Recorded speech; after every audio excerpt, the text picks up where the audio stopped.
നമസ്കാരം. നടപടിക്രമങ്ങളെല്ലാം ശരിയായാൽ സുകുമാരക്കുറുപ്പ് എന്ന പിടികിട്ടാപ്പുള്ളിയുടെ വണ്ടാനത്തെ പണിതീരാത്ത വീട് ഇനി സർക്കാർ ഓഫീസായി മാറും. വീട് സർക്കാർ ഏറ്റെടുത്ത് വാടക കെട്ടിടത്തിൽ പ്രവർത്തിക്കുന്ന വിവിധ ഓഫീസുകൾ ഇങ്ങോട്ട് മാറ്റണമെന്നാവശ്യപ്പെട്ട് അമ്പലപ്പുഴ വടക്ക് ഗ്രാമപഞ്ചായത്ത് പ്രസിഡന്റ് എസ് ഹാരിസ് 6 മാസം മുമ്പ് റവന്യൂ മന്ത്രിക്ക് നിവേദനം നൽകിയിരുന്നു. നവകേരള സദസ്സിലും ഇക്കാര്യം ആവശ്യപ്പെട്ടു. നിയമപ്രശ്നങ്ങളുള്ളതിനാൽ വിശദാന്വേഷണം വേണമെന്ന നിലപാടിലാണ് വകുപ്പ്.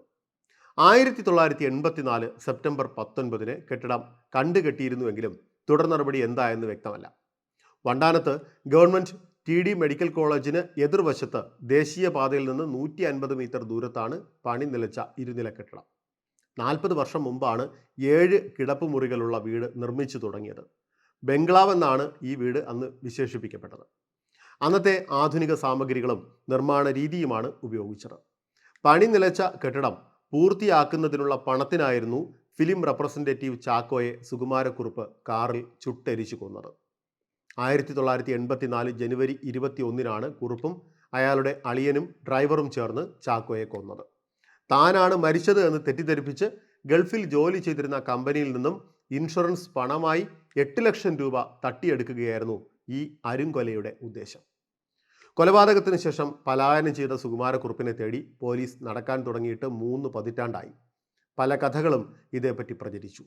വടക്കേ ഇന്ത്യയിൽ കുറുപ്പ് ചികിത്സയിൽ കഴിഞ്ഞിരുന്ന ഇടം വരെ കണ്ടെത്താൻ കഴിഞ്ഞുവെന്ന് ക്രൈംബ്രാഞ്ച് SP ആയിരുന്ന ജോർജ് ജോസഫ് അദ്ദേഹത്തിൻ്റെ പുസ്തകത്തിൽ എഴുതിയിട്ടുണ്ട്. 37 വർഷം മുമ്പ് നടന്ന സുകുമാരക്കുറുപ്പ് കേസ് എന്ന പേരിൽ അറിയപ്പെടുന്ന ചാക്കോ വധക്കേസ് ഇന്നും മലയാളികളുടെ മനസ്സിൽ ഒരു അപസർപ്പക കഥയായി അവശേഷിക്കുന്നു. എന്തിന്, ചലച്ചിത്രം പോലും ഇതേ വിഷയത്തിൽ പിറന്നു. കൊലയ്ക്ക് ശേഷം സുകുമാരക്കുറുപ്പ് ഒളിവിൽ പോയ അന്നു മുതൽ ഈ കെട്ടിടം അനാഥമായി. അവകാശം ഉന്നയിച്ച് അയാളുടെ കുടുംബം കേസ് കൊടുത്തുവെങ്കിലും രേഖകൾ കൃത്യമല്ലാത്തതിനാൽ കിട്ടിയില്ല. പോക്കുവരവ് നടത്താത്തതിനാൽ കെട്ടിടമുള്ള 20 സെന്റ് മുൻ ജന്മിയുടെ പേരിലാണെന്നാണ് റവന്യൂ രേഖകൾ.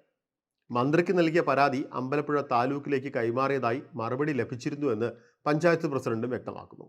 ഇക്കാര്യത്തിനായി 2017 ഭരണസമിതി പ്രമേയവും പാസാക്കി. സുകുമാരക്കുറുപ്പിന്റെ പേരിൽ ഇനിയും തീരാത്ത കേസ്, കെട്ടിടമുള്ള സ്ഥലം, മുൻ ജന്മിയുടെ പേരിൽ കോടതിയിൽ തുടരുന്ന വ്യവഹാരങ്ങൾ. ഇക്കാര്യങ്ങളാൽ സ്ഥലവും കെട്ടിടവും സർക്കാർ ഏറ്റെടുക്കുക എളുപ്പമല്ലെന്നാണ് റവന്യൂ വകുപ്പ് നൽകുന്ന സൂചന. വർഷങ്ങൾക്ക് മുമ്പുള്ള വിഷയമായതിനാൽ വിശദമായ അന്വേഷണം വേണ്ടിവരും. സർക്കാരിൻ്റെ നയ തീരുമാനവും വരും. എന്തായാലും ഒരു വലിയ കെട്ടിടം, അത് അവിടെ അനാഥമായി കിടക്കുന്നു. അതേസമയം സർക്കാർ വാടക കൊടുത്ത് മറ്റൊരു കെട്ടിടത്തിൽ ഓഫീസുകൾ പ്രവർത്തിക്കുന്നു. നേരത്തെ തന്നെ കണ്ടുകെട്ടിയ ഈ ബംഗ്ലാവ് സർക്കാർ ഓഫീസായി മാറിക്കഴിഞ്ഞാൽ തീർച്ചയായിട്ടും ഗവൺമെൻറ്റിന് അതൊരു ലാഭമായി മാറും.